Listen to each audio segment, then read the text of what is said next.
Chainlink is not looking so good. Now, if you've been watching this channel, you know that I'm a big fan of Chainlink and I do love the project and I believe in it big time. But I feel like it's not performing up to its standard, and I'll explain why in this video. Hey everyone, I hope you're doing well. My name is InAHM and welcome to the channel. Now, before you run away and start trying to sell all your Chainlink and buy Ethereum with it or flip it to US dollars, just calm down and let me explain to you why I'm saying what I'm saying. Before we begin, if you're someone who's struggling with the crypto or NFT space, you feel like it's too much, you can't find time to do all the research, well, I got you guys. Make sure you like the video, subscribe if you're new here, so because I'm gonna update you on everything as much as I can and with all the new projects and all NFTs, and I'm gonna give you my honest opinion about everything, and I'm gonna keep it real with you so you guys can be successful. And if you want to take this a step further, you can hit the link for my Patreon. I do give call outs on what coins I'm buying or what I'm selling, and you'll have access to my portfolio and what percentages I hold with every crypto. So make sure you check those out. And now let's begin with the video. So Chainlink, I'm a big fan of it, as always, as I've been said. And if you don't know what Chainlink is, I'm going to give you a small explanation of what that is. Chainlink is a decentralized oracle, which means that it links real world data to the blockchain data. For example, let's say you have a soccer game or a basketball game and people are trying to know what the score is and they want to link the real world score to the blockchain. Chainlink comes in, it gets score from different outlets or whatever in the real world, and it links it to the blockchain.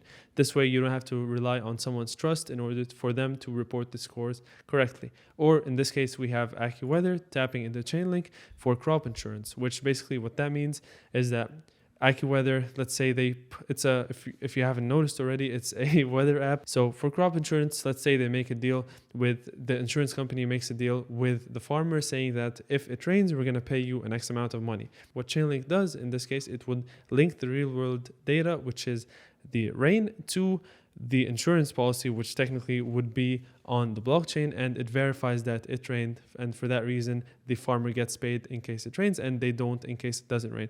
Neither party can actually lie in this case, so the farmer can't say that it rained and the insurance company can't deny that it rained when it does. So that's a very cool way it could be used, and AccuWeather is huge in this industry, so which shows you that Chainlink is amazing and it's actually partnering with big company names even outside of crypto. So now that's that out of the way, let me tell you why I'm not very satisfied with Chainlink's performance. So overall, the market is doing pretty well. It's been recovering. We have a lot of plays in the green: Helium, Bora, Celsius, Harmony, etc.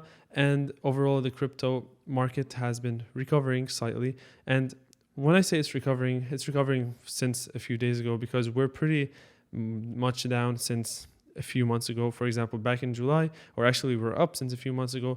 Back in July, we were at 1.3 trillion market cap and we went all the way up to 2.9 trillion. So right now being at 2.3 trillion isn't that bad. We're actually at 2.2 trillion, which is not bad at all. And a pullback like this is definitely necessary. But people are always buying the dips, which is promising and which shows you guys that we're still in a bull market and this is nothing to be worried about. But Chainlink is worrying me, and I'll tell you why. Chainlink is the 22nd largest crypto, and right now it's sitting at $19. I've been talking about this since, or I actually bought it since $3, but I've talked about this openly on this channel since $18 or so. And I told you guys that there's a lot of potential for it, and I do still believe that there is a lot of potential with Chainlink. But I'll tell you why I'm concerned. If you take a look at Link USD chart, it's looking good. Higher lows, higher highs, and if you take a look, we're in an uptrend, right?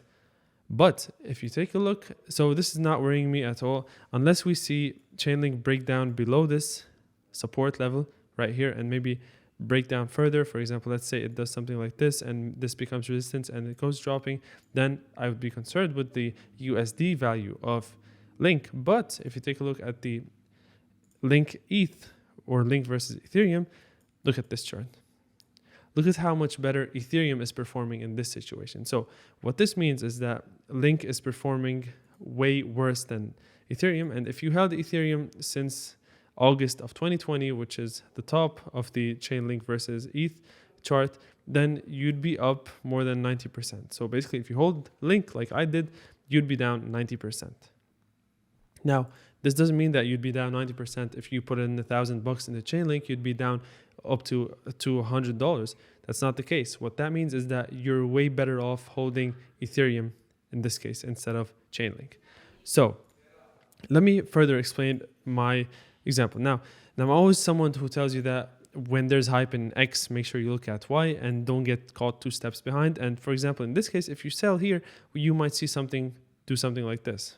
It goes up, then keeps going up. So this basically could be you selling the bottom, which is definitely what I do not preach. However, at the same time, I'm a realist. And if I see this weakening even more, so if I see this dropping below this, let's say this orange line, this is just an alert I have set up in case it drops there, then I'm going to consider selling it. If this support, which is the white line, the white dotted line you see right there, if this breaks, it's definitely not a good sign for Chainlink. And that, again, that doesn't mean that Chainlink is not going to succeed in the future. What that means is that against Ethereum, it's not going to perform as well. So essentially, you'd be better off holding Ethereum. Now, I was pretty late to deduce that. Maybe if I was keeping a closer eye on this, I would have maybe sold at this low right here, and I would have saved myself a bit of downside. But hindsight is 2020, absolutely. But for now, what I'm doing is I'm watching this level. If we break this level clearly, then I'm going to dump my link and go ahead and put them into ETH or something else where I see performing better than Chainlink. Now, this should tell you one thing, and that is don't get married to projects. Just think of everything objectively. If you like a project, you like the setup of a project, go into it. And once you think that it's being weak, just don't jump out of it. Now, I did the same thing with Cardano. For example, Cardano was looking great. It was exploding against ETH. If you take a look, it outperformed it. Definitely did outperform it. I think I entered somewhere around here, or maybe even at the breakout I bought some as well, because this looks great. But then as we broke, we made a double top essentially, and then we made a lower high. That's where I thought, okay, this is it, I'm just gonna exit. And as soon as we broke below this, I just exited. I took a small loss, but that's what you gotta do. You're not gonna win everything, you're gonna lose some, and you just have to identify them. And I could have kept on holding this, and I would have went down further instead of that, so it wasn't going to benefit me at all. So the point is, don't get married to any projects. Always think objectively when it comes to looking at charts, and you feel like something is not doing well, and just dump it. And not in the fact that if you just put in $1,000 right now and it's not 10,000 tomorrow, just dump it. Or if you put in 1,000 and it's 800 tomorrow, just dump it. That's not what I'm saying.